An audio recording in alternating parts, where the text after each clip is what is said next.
Pai querido e santo, nós te agradecemos porque o Senhor nos deu mais uma semana.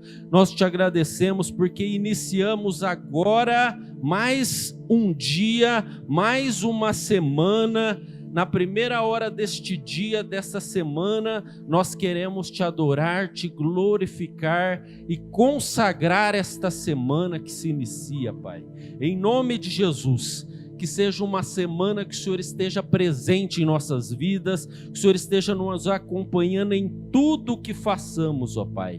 Em nome de Jesus, que nada venha impedir aquilo que o Senhor tem para nós, que nada venha impedir aquilo que o Senhor pretende para as nossas vidas nessa semana. Eu repreendo todo espírito maligno que tente vir contra nós, que tente roubar esta semente que vai ser plantada nessa manhã em nossos corações, e em nome de Jesus, fala conosco, Pai. Em nome de Jesus, nós queremos agora compartilhar a sua palavra. Fala comigo, fala com cada um que está aqui, e em nome de Jesus que esta palavra seja de bênção, seja algo vindo especialmente para o nosso coração, em nome de Jesus, amém. Eu gostaria de ler com vocês, aproveitando que vocês estão de pé, um texto que está em Atos 16, 23, amém? Depois de serem severamente açoitados, foram lançados na prisão, e o carcereiro recebeu instrução para vigiá-los com cuidado. Tendo recebido tais ordens, ele os lançou no cárcere interior e lhes prendeu os pés no tronco. Por volta da meia-noite, Paulo e Silas estavam orando e cantando hinos a Deus, e os outros presos os ouviam. De repente houve um terremoto tão violento que os alicerces da prisão foram abalados. Imediatamente todas as portas se abriram e as correntes de todos se soltaram. O carcereiro acordou e, vendo abertas as portas da prisão, desembainhou a sua espada para se matar, porque pensava que os presos tivessem fugido. Mas Paulo gritou: "Não faça isso! Estamos todos aqui." E o carcereiro pediu luz, e entrando correndo e trêmulo, prostrou-se diante de Paulo e Silas. Então levou-os para fora e perguntou: "Senhores, o que devo fazer para ser salvo?" Eles responderam: "Creia no Senhor Jesus e serão salvos você e os de sua casa." E pregaram a palavra de Deus a ele, a todos os de sua casa. Naquela mesma hora da noite, o carcereiro lavou as feridas deles. Em seguida, ele e todos os seus foram batizados. Então os levou para casa, serviu-lhes uma refeição, e com todos os de sua casa alegrou-se muito por haver crido em Deus. Quando amanheceu, os magistrados mandaram seus soldados ao carcereiro com esta ordem: "Solte estes homens." O carcereiro disse a Paulo: "Os magistrados deram ordens para que você e Silas sejam libertados. Agora podem sair, vão em paz." Mas Paulo disse aos soldados: "Sendo nós cidadãos romanos, eles nos açoitaram publicamente, sem processo formal, e nos lançaram na prisão, e agora querem livrar-se de nós secretamente? Não, venham eles mesmos e nos libertem." Amém? Você prestou atenção nessa história? Antes deles chegarem neste ponto, o que vinha acontecendo com eles, né? Eles vinham sendo direcionados por Deus, e eles vinham fazendo a obra de Deus naquela cidade. E aí aconteceu que eles se encontraram ali com uma menina que ela era uma escrava de pessoas importantes na cidade. E essa menina adivinhava o futuro, porque havia nela um espírito maligno que fazia isso através da vida dela. E ela começou a andar atrás de Paulo e Silas, e interessante que ela falava: "Ó, esses são enviados de Deus." E aí ela ficou um tempo atrás deles, e aí o Senhor permitiu que eles orassem por aquela menina, e ela foi liberta daquele espírito maligno. E aí o que aconteceu? Aquele espírito maligno adivinhava o futuro. Os donos daquela menina, daquela escrava, ganhavam muito dinheiro com aquilo que acontecia através da vida dela. Por mais que era uma obra maligna, mas trazia dinheiro para os donos daquela menina. E o que aconteceu? Eles, sendo pessoas influentes e que tinham dinheiro, conseguiram a prisão de Paulo e Silas. Disseram que eles estavam trazendo ali, naquela província romana, uma palavra que era contra o que os romanos acreditavam, contra o que os romanos seguiam, e disseram que eles eram judeus, né? Você viu no final que na verdade eles eram romanos. Mas o que aconteceu? Levantaram mentiras e trouxeram acusações para que eles fossem presos. E eles foram presos. E o que aconteceu? Foram açoitados, encarcerados no pior lugar que tinha. Ele fala que era no cárcere interior, né? Então olha só, eles estavam fazendo a coisa certa, falando de Jesus, ajudaram aquela menina que estava perturbada, aquela menina que era humilhada por um espírito maligno, e a recompensa deles foi ser presos, açoitados e violentados. E às vezes a gente começa a imaginar a nossa situação também, né? Muitas vezes estamos fazendo a coisa certa, nós que estamos aqui, às vezes servindo a Deus, e às vezes mesmo fazendo o que é certo, mesmo estando num caminho correto, também vem tribulações sobre a nossa vida. Mas como pode a gente estar num caminho correto, buscando fazer o melhor, e vir tribulações sobre as nossas vidas? E sempre que eu falo sobre Paulo, eu não deixo de me lembrar quem foi Paulo no passado, né?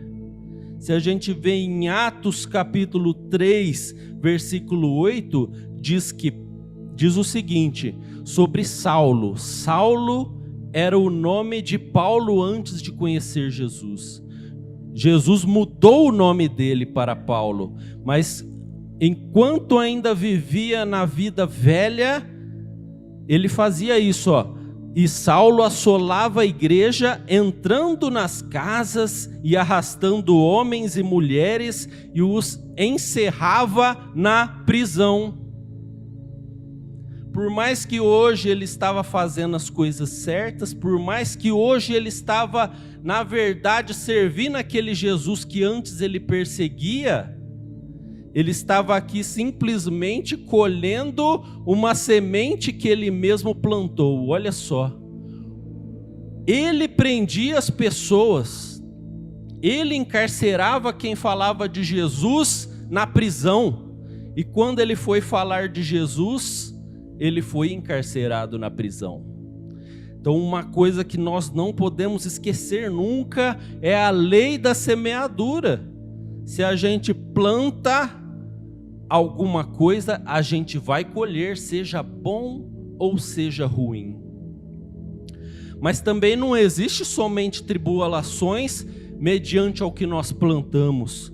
Eu me lembro um momento, né, Marcos 4:40, fala quando Jesus estava num barco e veio uma tempestade sobre aquele barco.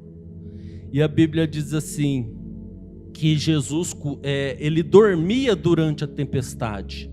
Se você ler esse capítulo, você vai ver que Jesus ele estava dormindo durante a tempestade. Olha só, né? Veio a tribulação, veio a luta. Se você ler lá, você vai ver que todo mundo que estava no barco estava apavorado e dizia, nós vamos morrer. Jesus nos socorra, nós vamos morrer. Quer dizer que não era uma tempestade comum, né? Era uma tempestade violenta, uma tempestade assustadora. E muitas vezes a tribulação vem dessa forma também, né? Sem a gente ter feito nada, sem que tenha um motivo aparente, mas a tribulação também vem dessa maneira. E em Marcos 4,40, Jesus diz: então perguntou aos seus discípulos: por que vocês estão com tanto medo? Ainda não têm fé? Mesmo diante da tribulação, aqueles homens que andavam com Jesus, conheciam a palavra de Jesus, eles deveriam já ter aprendido que deveriam ter fé. Se você observar naquele caso que a gente acabou de ler, Paulo e Silas na prisão, eles oravam e cantavam hinos a Deus. No meio da tribulação, eles tinham fé que Jesus estava no comando de tudo. E é isso que Jesus falava para aqueles que estavam no barco. Por mais que a tempestade seja dura, seja assustadora, Jesus estava dentro daquele barco. Por mais que você esteja passando por uma tribulação, uma tempestade, se Jesus estiver no seu barco, você não precisa ter medo. A Bíblia fala que Jesus deu um comando e naquele mesmo instante a tempestade parou. E é isso que Jesus faz nas nossas vidas. Paulo e Silas estavam tranquilos, eles cantavam hinos a Deus. A gente vê por aí quando as pessoas são presas, né? Quando as pessoas são presas, eles já dizem: chama meu advogado. Quando as pessoas são presas, eles querem dar um jeito rapidamente de sair dali. E muitas vezes na tribulação Deus tem um propósito para realizar. No meio da tribulação, Deus tem algo a fazer. E quando a gente aprende isso, é que a gente consegue ter tranquilidade, raciocínio, que a gente consegue manter a fé no meio da tribulação, no meio dos problemas, porque na hora da tribulação não é hora de tomar decisão, muitas vezes a hora, no pior momento da situação que você possa estar passando, não é hora de tomar uma decisão, talvez é hora de esperar. Ali Paulo e Silas, eles esperavam o que Deus havia a fazer, mas enquanto esperavam, eles louvavam a Deus, eles oravam a Deus. E isso a gente vê em Filipenses 4:12 e 13, o que Paulo escreveu. Filipenses 4:12 diz: sei o que é passar necessidade, sei o que é ter fartura, aprendi o segredo de viver contente em toda e qualquer situação, seja bem alimentado, seja com fome, seja tendo muito ou passando necessidade, tudo posso naquele que me fortalece. Você pode dizer isso? 1, 2, 3. Tudo posso naquele que me fortalece. Você crê nessa palavra? E quando Paulo aprendeu essa lição? E quando Paulo cresceu a ponto de ter essa maturidade? No meio das tribulações.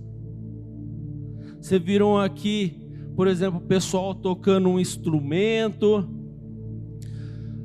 por exemplo, tocando guitarra, teclado. A Giovana, minha filha, ela está fazendo aula de teclado.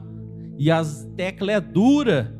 Tem dia que ela fala: meu irmão está doendo, eu vou parar um pouquinho. Aí ela descansa. Se você perguntar para o guitarrista que toca violão, quando ele começou a tocar, começou a surgir calo nos dedos deles. É verdade, Richard? Estourou uma bolha de vez em quando, né? De tanto praticar. Só que aquele calo que se formou ali é o calo que hoje tem firmeza no dedo dele para segurar aquela corda e fazer aquele acorde. Então o processo é importante para nos fazer criar estrutura. é importante para nos trazer maturidade. Eu estava até vendo um vídeo do Anderson Silva falando quando ele perdeu o cinturão. Ele falou, mais do que todas as derrotas, porque o Anderson Silva ele vinha numa invencibilidade longa, e quando ele perdeu o cinturão para o Chris Weidman, ele disse, eu aprendi muito mais na derrota do que nas vitórias, né? Não sei se você vai se lembrar a postura dele durante a luta, né? Que muitos diziam que ele foi arrogante, que ele desafiava, ele não defendia os golpes, e aí ele foi nocauteado. E interessante que depois eu estava vendo um vídeo do Chris Weidman, não sei se vocês sabem, mas ele quebrou a perna igualzinho o Anderson quebrou na segunda luta contra o Chris Weidman. Teve a revanche e o Anderson Silva foi chutar e quebrou a perna. E depois o Chris Weidman em outra luta quebrou a perna igualzinho. E sabe o que ele falou? Ele falou o seguinte, quando eu quebrei a perna, eu lembrei do Anderson. E na semana que eu quebrei a perna, o Anderson me ligou e ele me trouxe palavras que me deram paz. Eu estava muito preocupado, eu achei que não ia mais andar, e aí ele me falou, eu passei por isso. E aí o Anderson falava assim para ele, em 4 meses eu já estava na academia de novo. E o Chris Weidman dizia, aquelas palavras me fortaleceram. Olha só que como a situação difícil que ele passou fez com que ele ajudasse outra pessoa. Então as situações difíceis têm que ser para nos fazer crescer, tem que ser para nos fazer melhorar, tem que trazer resultados na nossa vida. Precisamos aprender a nos comportar durante a tribulação. Imagina se Paulo e Silas chegassem ali e ficassem reclamando, resmungando, dizendo palavrões. Eles tinham até motivo para isso, eles tinham acabado de ser açoitados e eles estavam acorrentados. E eles cantavam louvores a Deus. Qual que é o testemunho que a gente dá na hora da tribulação? A hora que a gente está sofrendo, a hora que a gente está apanhando, a hora que a gente está em dificuldade. Qual que é o testemunho que a gente dá? A gente precisa aprender a se comportar na tribulação. É isso que Paulo falava. Paulo dizia, eu sei ter muito, sei não ter nada, sei ter fome, sei estar com abastância. Paulo, ele dizia que ele aprendeu a se comportar em todas as situações. E ali ele estava tranquilo. E ali eles estavam aguardando o que Deus tinha para fazer na vida dele. Observe que ali eles estavam dando um testemunho para os outros presos. Observe que ali eles estavam trazendo alívio para os outros presos através dos seus louvores. Quando passamos por problemas, às vezes a gente fica cego, não vê mais o que está à nossa volta, não vemos as pessoas que estão em nossa volta, mas mesmo passando problemas, Deus nos fortalece para que possamos ajudar o nosso próximo, abençoar o nosso próximo, trazer um bom testemunho para o nosso próximo. E o que a gente aprende? Que Deus sempre ouve a oração. Que Deus sempre ouve o louvor que sai da nossa boca.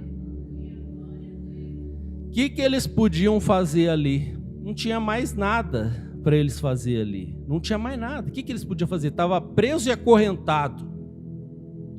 Ficar xingando, murmurando, só ia piorar a situação deles. Eles iriam ficar psicologicamente abalados, depressivos. Eles falaram, não, vamos orar, vamos cantar. Quando não tem nada mais que der para fazer, clame ao Senhor, adore ao Senhor. E aí a gente vê outra situação acontecendo ali.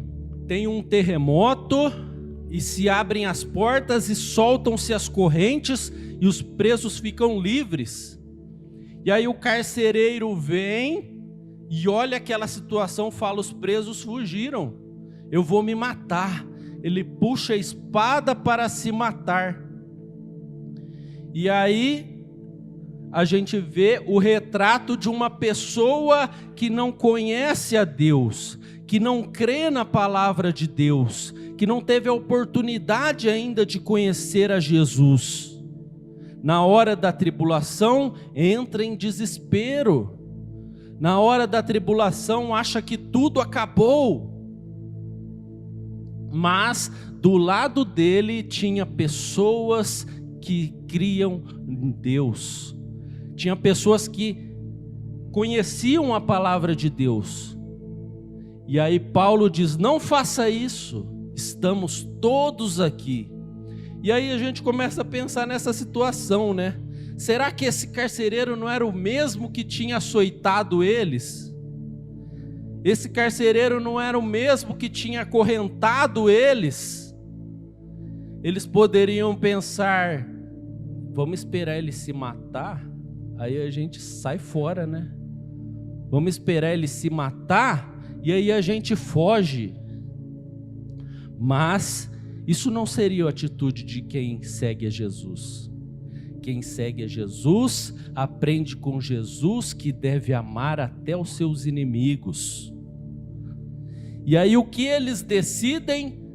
Seguir a fé deles. Eles decidem fazer aquilo que Jesus ensinou. E muitas vezes parece louco, né? E às vezes parece uma humilhação, né? Porque, por exemplo, talvez eles chegassem e falassem: estamos aqui, e ele talvez fosse acorrentar eles todos novamente, né? Provavelmente era isso que deveria acontecer, não é verdade? Talvez a gente pense: nossa, mas eu vou orar pelo meu inimigo, eu vou querer o bem do meu inimigo? Que humilhação! Mas não é isso que a Bíblia nos ensina, né? A Bíblia nos ensina sempre plantar uma semente muito boa, mesmo na hora da dificuldade. Isso é o que Paulo aprendeu. Por isso ele dizia: eu sei passar necessidade, eu sei passar tribulação. Mesmo na hora da tribulação, eu sei plantar uma semente boa. Será que nós também já conseguimos aprender o suficiente? Mesmo na hora da tribulação, plantar uma semente boa, nos momentos mais difíceis da sua vida, que você sempre se preocupe em plantar uma semente boa, porque a semente boa vai reverter em bênção para a sua vida. O que aconteceu em seguida? Ele foi, aquele homem lavou as feridas deles. Ele teve a oportunidade de falar de Jesus para aquela família. E ele teve a oportunidade de que eles fossem batizados e salvos. Porque a Bíblia diz que quem crê em Jesus e for batizado, este será salvo e terá a vida eterna. Você percebe que Deus tinha um propósito para cumprir ali naquele lugar? Você percebe isso? Você percebe que Deus tinha um propósito para cumprir naquela família? Para cumprir na vida dos presos que estavam ali junto com eles? Em todas as coisas, Deus tem um propósito. Por mais que a situação seja difícil, por mais que você olhe e veja: isso aqui é só tragédia, isso aqui não tem nada de bom acontecendo. O que parecia ter de bom na vida deles? Eles não sabiam se eles iam ser executados, se eles iam ficar presos. Parecia que não tinha nada de bom acontecendo. Mas em todas as coisas Deus tem um propósito maravilhoso, amém? E aí a gente tem que entender isso. Se eles ficassem ali murmurando, se eles ficassem ali blasfemando contra Deus, chateados, depressivos, quanto mais tempo eles ficassem assim, mais tempo ia demorar para o milagre acontecer. As coisas estão ruins, a tribulação veio sobre a nossa vida, quanto mais a gente louvar a Deus, quanto mais a gente buscar cumprir o propósito de Deus, mesmo na hora difícil, mais rápido vai acontecer a reviravolta. Mais rápido vai acontecer de chegar até você o propósito de Deus. Lembre-se sempre disso na situação difícil. Quanto mais rápido você semear algo bom, quanto mais rápido você buscar cumprir a vontade de Deus, mais rápido Deus vai mudar o estágio da sua vida. Porque a nossa vida muitas vezes tem estágios diferentes. Eles estavam nesse estágio da tribulação, nesse estágio de ser humilhados, mas assim que eles buscaram cumprir o propósito de Deus na vida deles, o estágio deles mudou. Aí o carcereiro chegou para eles e disse: nos disseram para te soltar, você e Silas.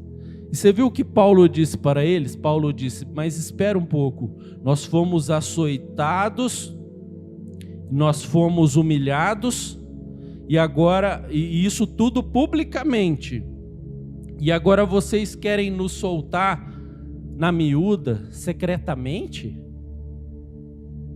Ele disse: não, peça para que eles venham aqui e nos libertem. Paulo tinha consciência de que Deus tinha honra para a vida deles. Chama atenção esse momento, né? Porque se você está preso e alguém fala: você está livre, pode ir, você já quer sair correndo rápido antes que muda de ideia, né? Mas aqui Paulo não. Paulo, ele não estava preocupado com tudo aquilo. Paulo não estava preocupado. Ele sabia que o que Deus tinha para ele era muito maior.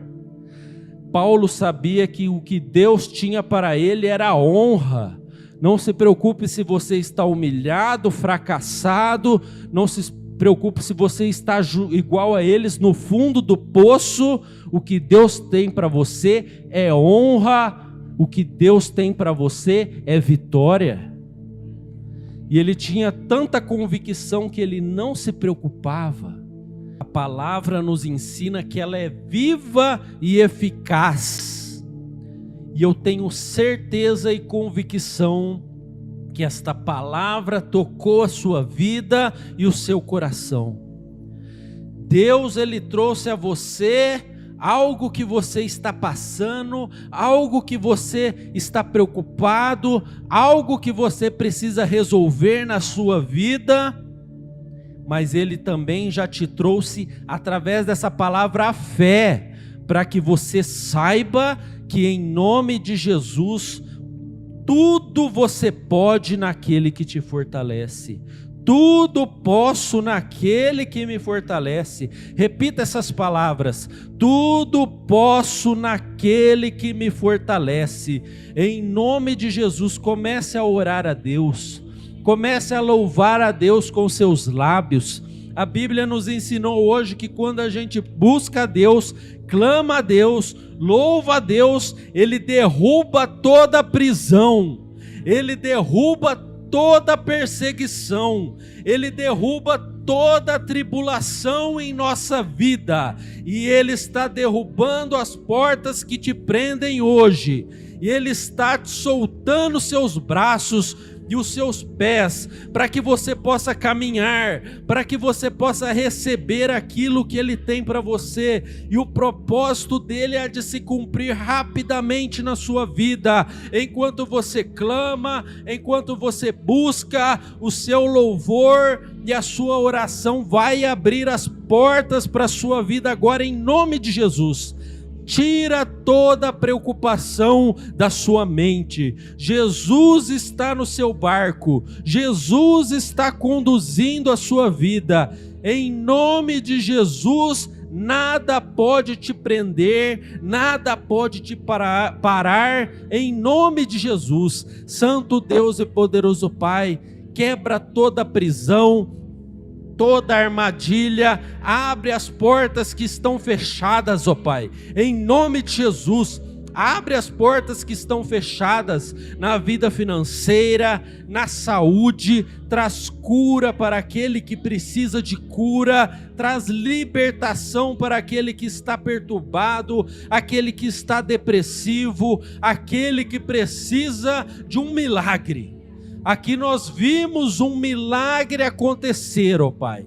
E eu sei que o Senhor quer realizar milagre na vida dos seus filhos, nas nossas vidas, em nome de Jesus. Realiza um milagre, ó Pai, em nome de Jesus, que possamos ser livres para crescer, livres para prosperar. Aquele que tem propósitos profissionais, aqueles que têm propósito de fazer uma faculdade, aquele que tem propósito de abrir a sua empresa, aquele que tem propósito de ver a sua empresa ser desbloqueada, ó Pai. Esses negócios que estão amarrados, em nome de Jesus, tira toda a prisão, em nome de Jesus. Aquele que não consegue adquirir a sua casa própria, em nome de Jesus, tira essa prisão, ó Pai, tira esse amarrio em nome de Jesus. Aquele que não consegue ter paz com seus filhos, ó Pai, a casa que tem tido uma prisão espiritual, a família que tem sofrido, ó Pai, tem sofrido tribulação, que é só briga, só choro, só lamento, em nome de Jesus, ó Pai. Tira toda a prisão, toda a perturbação, toda a preocupação, todo espírito de encarceramento, saia dessa família, saia dessa casa, em nome de Jesus. Abra as portas da casa dos seus filhos para entrar à presença de Deus, ó Pai. O mesmo anjo que abriu aquelas portas, que vem estar abrindo as portas das nossas casas, ó Pai. O mesmo anjo que quebrou aquelas armadilhas, que vem atirar as armadilhas que Satanás coloca dentro das nossas casas, ó Pai. Em nome de Jesus, que nossos filhos venham crescer diante da sua palavra, que esses relacionamentos venham ser restaurados, ó Pai. O casal que tem tido problemas familiares, o casal que tem tido problemas com o marido, com a esposa, em nome de Jesus, ó Pai. Que o Senhor esteja libertando esta casa, que o Senhor esteja tirando todo o mal. Cumpre o seu propósito e em nome de Jesus, eu creio que eles hão de alcançar a bênção, assim como nós vimos nesta palavra, ó Pai. Assim que seu propósito se cumprir em nossas vidas, cremos que o Senhor há de agir, ó Pai. Que estejamos preparados para todas as tribulações e possamos passar por elas, assim como Paulo e Silas nos ensinaram hoje, ó Pai. Passar por elas orando e cantando louvores a Deus, para que o Senhor venha abrir as portas e libertar as cadeias em nome do Pai, do Filho e do Espírito Santo. Amém. Graças a Deus. Que essa palavra fique guardada no seu coração. Mais importante do que a oração que você recebe aqui neste lugar, é esta palavra ficar guardada no seu coração, para que na hora da adversidade você saiba o que fazer, para na hora da adversidade você saiba como se comportar, e Deus é fiel, e Deus vai cumprir aquilo que Ele tem para a sua vida, em nome de Jesus. Aplauda o nome do Senhor Jesus.